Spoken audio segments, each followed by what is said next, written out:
Online classes of Shivaji Jacob institution. Students, last lecture मैंने आपको बताया था कि डिफरेंस क्या होता है between plant cell and animal cell में, कि प्लांट सेल में क्या क्या पाया जाता है जिससे हम उसको आइडेंटिफाई कर पाते हैं कि प्लांट सेल है, और एनिमल सेल में ऐसा क्या डिफरेंस होता है जो हम उसको एनिमल सेल कहते हैं। तो मैंने आपको क्या बताया था कि प्लांट सेल में क्या पाई जाती है, सेल वॉल पाई जाती है जो किसकी बनी होती है, सेल्यूलोज की बनी होती है। लेकिन एनिमल सेल में सेल वॉल नहीं पाई जाती है, वहां पर एक मेम्ब्रेन पाई जाती है, सिंपल सी। सेकेंड थिंग क्या थी कि प्लांट सेल में क्लोरोप्लास्ट पाया जाता है, इसलिए प्लांट्स कैसे होते हैं, ऑटोट्रॉपिक इन नेचर होते हैं, यानी ये स्वयं पोषी होते हैं, स्वपोषी होते हैं, ये अपना भोजन स्वयं बनाते हैं क्योंकि ये प्रकाश संश्लेषण करते हैं। किसकी उपस्थिति में, क्लोरोप्लास्ट की प्रकृति में क्या करते हैं, प्रकाश संश्लेषण, जिसके फलस्वरूप ये क्या बनाते हैं, ग्लूकोज बनाते हैं और वातावरण में क्या करते हैं, ऑक्सीजन जो है वो देते हैं। और मनुष्य में क्या होता है, जंतु कोशिका की बात करें तो जंतु कोशिका में क्या होता है, रेस्पिरेशन यानी श्वसन होता है, जिसके फलस्वरूप क्या बनता है, CO2 जो होती है वो रिलीज करते हैं ह्यूमन बींग्स। अब बात करते हैं कि स्टोर्ड फूड मटेरियल क्या हो सकता है प्लांट सेल में और एनिमल सेल में। तो प्लांट सेल में स्टोर्ड फूड मटेरियल क्या था, स्टार्च, और एनिमल सेल में क्या था, ग्लाइकोजन, क्योंकि जब इस फोटोसिंथेसिस होती है तो ग्लूकोज का फॉर्मेशन होता है, लेकिन ग्लूकोज की फॉर्म में स्टोर नहीं हो सकता, इसलिए वो किस फॉर्म में रहता है, स्टार्च की फॉर्म में स्टोर रहता है। और in case of human beings या फिर इन केस ऑफ एनिमल्स क्या होता है कि जो फूड होता है वो आफ्टर रेस्पिरेशन ग्लूकोज जैसे कन्वर्ट होता है, ब्रेक डाउन होता है, तो वो ग्लूकोज की फॉर्म में नहीं रहता है। तब क्या होता है, लिवर सेल्स जो होती हैं वो उसको ग्लाइकोजन की फॉर्म में स्टोर करके रखती हैं फॉर फ्यूचर। जब हम कभी लगातार काम कर रहे हों, हमें भूख का एहसास क्यों नहीं होता कि वो ग्लाइकोजन जो होता है वो धीरे धीरे टूटता रहता है और हमें धीरे धीरे एनर्जी मिलती रहती है, क्योंकि एनर्जी नहीं मिलेगी तो क्या होगा, हम अपने काम को नहीं कर पाएंगे। लेकिन जो हमारी बॉडी में एक्स्ट्रा शुगर होती है, एक्स्ट्रा ग्लूकोज होता है, वो ग्लाइकोजन फॉर्म में स्टोर रहता है लिवर सेल्स में, इसलिए हमें जल्दी से वीकनेस की फील नहीं आती है, वीकनेस महसूस नहीं होती है। ये सारे डिफरेंसेस है किसके, प्लांट सेल के और एनिमल सेल के। आज मैं आपको पढ़ाऊंगी पार्ट ऑफ सेल्स या फिर सेल ऑर्गेनेल्स।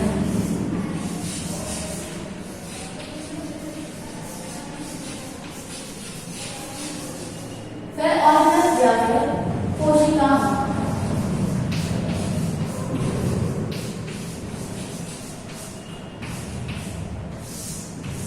कोशिकाओं का मतलब होता है जो सेल्स में सेल ऑर्गेनेल पाए जाते हैं। जैसे मैंने आपको फर्स्ट लेक्चर में बताया था कि प्लांट सेल में क्या पाया जा रहा था, माइटोकॉन्ड्रिया थी, क्लोरोप्लास्ट था, राइबोसोम्स थे, एंडोप्लाज्मिक रेटिकुलम था, गोल्गी कॉम्प्लेक्स थे, न्यूक्लियर मेम्ब्रेन थी, प्लाज्मा मेम्ब्रेन थी, साइटोप्लाज्म था, सेल वॉल थी। ये सारी चीजें जो थी वो क्या है, सेल वॉल का एक सेल का फॉर्मेशन करती है।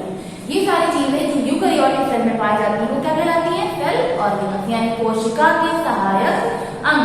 लेकिन प्रोकैरियोटिक सेल में ये कभी नहीं होते हैं, उनमें क्या होता है, बस राइबोसोम होता है, कौन सा, 70S टाइप, और उनकी जो न्यूक्लियस होता है वो पहली बात तो इंसिपिएंट न्यूक्लियस होता है और सेकंड थिंग क्या होता है, वो कवर्ड नहीं होता है, इसलिए वो कैसे होते हैं, प्रोकैरियोट यानी प्रिमिटिव न्यूक्लियस होता है। तो आज मैं फर्स्ट सेल ऑर्गेनेल पढ़ाऊंगी जिसका नाम क्या है, एंडोप्लाज्मिक रेटिकुलम।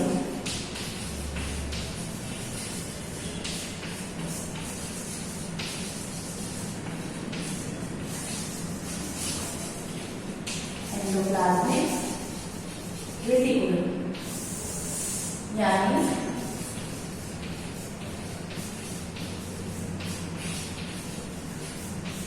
अंतर्द्रव्यीय जालिका। क्या होता है, इसकी खोज किसने की, ये सारे कई सारे क्वेश्चन जो होते हैं वो इस चैप्टर से या इस टॉपिक से पूछे जा सकते हैं। तो इसकी खोज किसने की थी, इसकी खोज किसने की थी, यानी इसको किसने डिस्कवर किया था, KR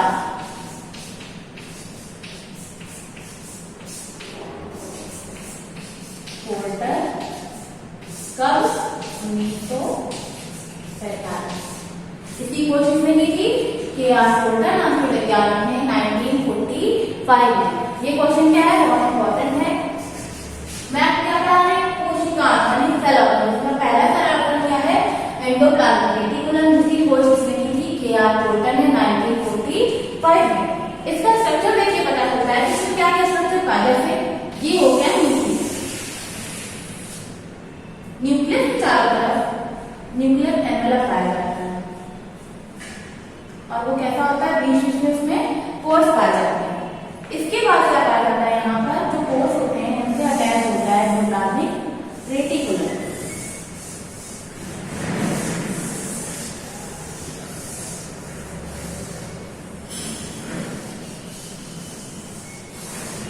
इस तरह से जो होता है वो डायग्राम में दिखाई देता है हम लोग को।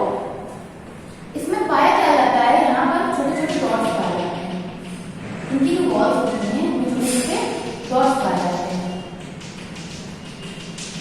जहां पर डॉट्स पाए जाते हैं वो क्या बोलते हैं, rough endoplasmic reticulum, RER, rough endoplasmic reticulum. और जहां पर ये डॉट्स, अब ये डॉट्स क्या है, ये है राइबोसोम। तो जहां पर ये राइबोसोम पाए जाएंगे उनको क्या बोलेंगे, रफ एंडोप्लाज्मिक रेटिकुलम या फिर खुरदरा एंडोप्लाज्मिक रेटिकुलम।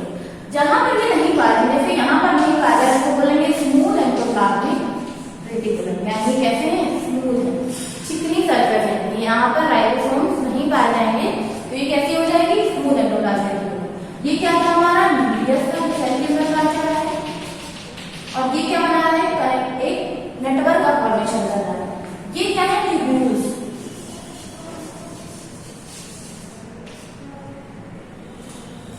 इस टाइप का स्ट्रक्चर हमें देखने को मिलता है सेल में, जो न्यूक्लियस होता है वहां पर। तो ये सारी चीजें होंगी। उसके बाद हम लोग बात करते हैं कि टाइप ऑफ एंडोप्लाज्मिक रेटिकुलम, इसको शॉर्ट में ER भी कहते हैं।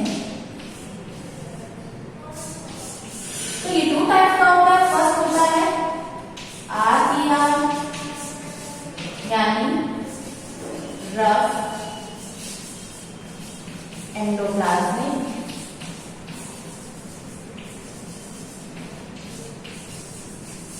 रेटिकुलम। सेकेंड होता है SER, स्मूथ एंडोप्लाज्मिक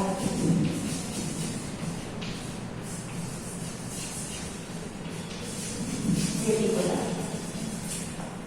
ये 2 टाइप का होता है। कौन कौन से, फर्स्ट क्या होगा, RER यानी रफ एंडोप्लाज्मिक रेटिकुलम। सेकेंड क्या होगा, स्मूथ एंडोप्लाज्मिक रेटिकुलम। रफ क्यों होता है, due to presence of ribosome, due to presence of ribosome.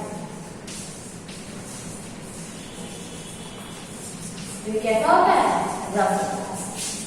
यानी अगर ये रफ है, यानी ये रफ एंडोप्लाज्मिक रेटिकुलम केवल राइबोसोम की प्रेजेंस की वजह से होता है। अगर यहाँ पर राइबोसोम नहीं होते हैं तो क्या हो जाता है, स्मूथ एंडोप्लाज्मिक रेटिकुलम। ये बात कर लिया हमने इसके टाइप्स की। अब हम बात करते हैं इसके कार्य क्या होते हैं।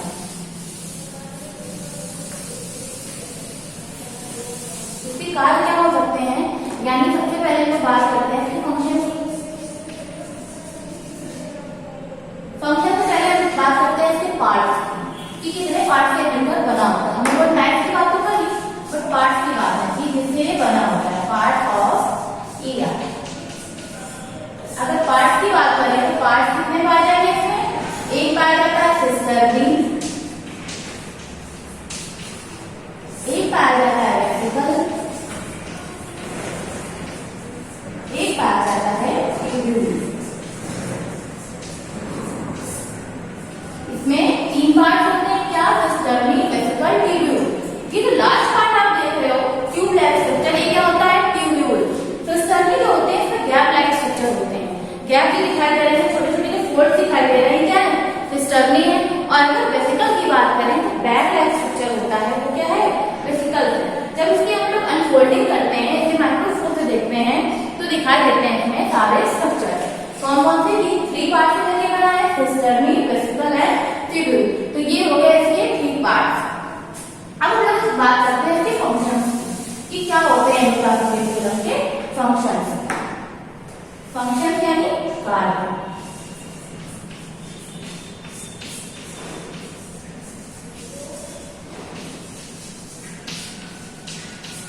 तो जैसा कि पता है सेल ऑर्गेनेल है तो इसका काम भी बहुत ही महत्वपूर्ण होगा, क्योंकि यहाँ पर 2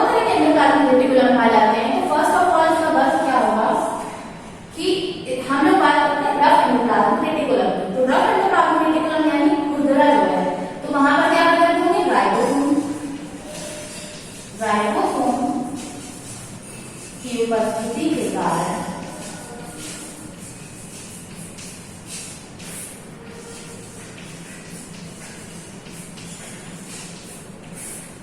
राइबोसोम यहाँ पर प्रेजेंट होंगे, इसलिए क्या करेंगे, अगर राइबोसोम आप प्रेजेंट है तो राइबोसोम क्या करेगा, प्रोटीन सिंथेसिस। तो राइबोसोम की प्रेजेंस की वजह से क्या करता है सॉरी ये प्रोटीन सिंथेसिस करता है। कौन, एंडोप्लाज्मिक रेटिकुलम, और कौन सा वाला, रफ एंडोप्लाज्मिक रेटिकुलम। अब बात करते हैं हम लोग smooth endoplasmic reticulum, SER, smooth endoplasmic reticulum. अब इसमें राइबोसोम नहीं प्रेजेंट है, तो ये क्या कार्य करेगा, तो ये करता है लिपिड का फॉर्मेशन, लिपिड का निर्माण करता है, या सिंथेसाइजेशन ऑफ लिपिड्स।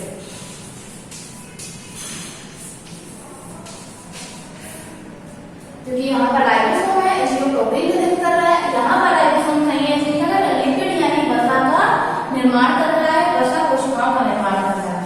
थर्ड वन है कि और क्या काम करता है, तो ये क्या करता है, प्लाज्मा मेम्ब्रेन का फॉर्मेशन करता है, या फिर न्यूक्लियर मेम्ब्रेन का फॉर्मेशन करता है।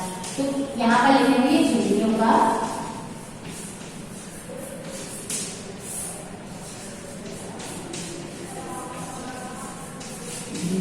निर्माण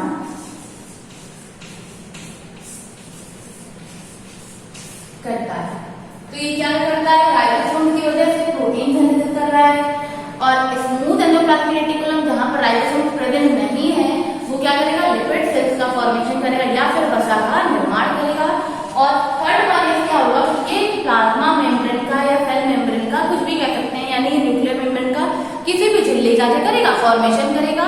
और एक चीज, इसमें बहुत सारे एंजाइम्स होते हैं तो ये उनका भी फॉर्मेशन करता है। अब फोर्थ क्या होगा इसका, यहाँ पर प्रोटीन सिंथेसिस हो रही है यानी प्रोटीन बन रहा है, लिपिड फॉर्मेशन हो रहा है, सारी चीजें बन रही हैं।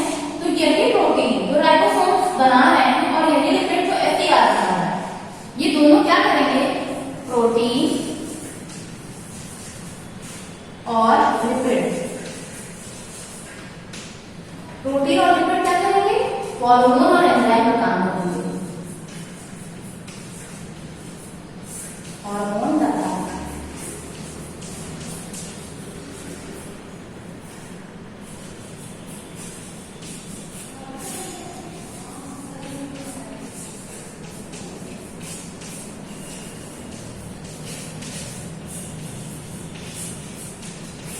प्रोटीन और एंजाइम क्या करेंगे, जो कि इसके SER RDR से बने थे वो हार्मोन और एंजाइम का वर्क करेंगे। तो यहाँ कुल मिला के मैंने आपको क्या बताया कि एंडोप्लाज्मिक रेटिकुलम जो होता है वो सेल ऑर्गेनल होता है। सेल ऑर्गेनल के होने के बाद भी क्या है, इसकी खोज किसने की, गेर्ड पोर्टर नाम के वैज्ञानिक 1945। अब इधर बात करते हैं डायग्राम देखिए, तो डायग्राम जैसे ये न्यूक्लियस है, न्यूक्लियस के पास होते हैं बहुत सारे पोर्स, इससे क्या होता है, न्यूक्लियर जो मटेरियल होता है या फिर न्यूक्लिक एसिड जो होता है या फिर प्रोटीन जो बनती है, तो वो चीज से न्यूक्लियर पोर से बाहर आती है, उससे अटैच होता है क्या, ये एंडोप्लाज्मिक रेटिकुलम। और ये इसका एक और क्या होता है कि ये नेटवर्क का फॉर्मेशन करता है। ये जो होता है वो एक जाल की तरह फैला होता है, ये न्यूक्लियस और सेल मेम्ब्रेन या साइटोप्लाज्म दोनों को क्या करता है, आपस में कनेक्ट करता है। ये इसका वर्क है। ये टू टाइप्स का होता है, एक स्मूथ एंडोप्लाज्मिक रेटिकुलम जहां पर राइबोसोम्स नहीं पाए जाते, एक होता है रफ एंडोप्लाज्मिक रेटिकुलम, यहाँ पर राइबोसोम जो है पाए जाते हैं, इसलिए कैसा होता है, हल्का सा रफ होता है। ये तीन पार्ट से मिलकर बना होता है, सिस्टर्नी, वेसिकल और ट्यूब्यूल। तो ट्यूब्यूल जो है लास्ट सेगमेंट होता है, इसका ट्यूबलाइक स्ट्रक्चर होता है, इसको बोलते हैं ट्यूब्यूल। सिस्टर्नी क्या होती है, ये फोर्स पाए जाते हैं, इनको क्या बोलते हैं, सिस्टर्नी। और जो वेसिकल्स होते हैं वो बैग-लाइक स्ट्रक्चर होता है, वो माइक्रोस्कोपिक व्यू से दिखाई देता है। अब इसके अगर फंक्शन की बात करें तो फंक्शन होते हैं क्या, क्योंकि स्मूथ एंडोप्लाज्मिक रेटिकुलम में क्या होता है, राइबोसोम्स नहीं होते हैं, तो वो क्या करेगा, लिपिड का फॉर्मेशन करेगा। और रफ एंडोप्लाज्मिक रेटिकुलम क्या करेगा, प्रोटीन सिंथेसिस करेगा, क्योंकि यहाँ पर राइबोसोम जो है वो प्रेजेंट है। नेक्स्ट है कि झिल्लियों का निर्माण करेगा। फिर है कि प्रोटीन लिपिड, जो कि प्रोटीन RDR बना रहा है और लिपिड SER बना रहा है, तो क्या करता है, हार्मोन्स और एंजाइम का कार्य करता है। और लास्ट इसका जो वर्क होता है, फंक्शन होता है, वो क्या होता है कि ये एक कनेक्शन की तरह कार्य करता है, किसके किसके बीच में, न्यूक्लियस और साइटोप्लाज्म के बीच में। तो students that's all for today, thank you.